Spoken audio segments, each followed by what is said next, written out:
Sa Zamboanga City, tumirik sa kalagitnaan ng ilog ang isang truck. Napilitan daw tumawid doon ang sasakyan kahit pa rumaragasa ang tubig.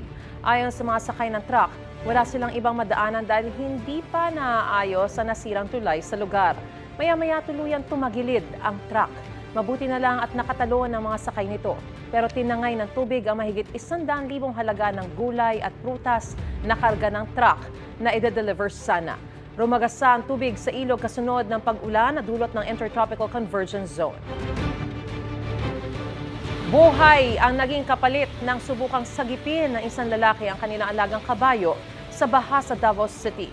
Kwento ng kanyang pamilya nitong Sabado, naglakas loob si Arwin Barcoma na tumawid sa sapa para puntahan ang alagang kabayo na nasa kabilang pampang, pero hindi na siya nakauwi. Natagpo ang kinabukasan ang kanyang bangkay na nakasabit sa isang kahoy sa sapa.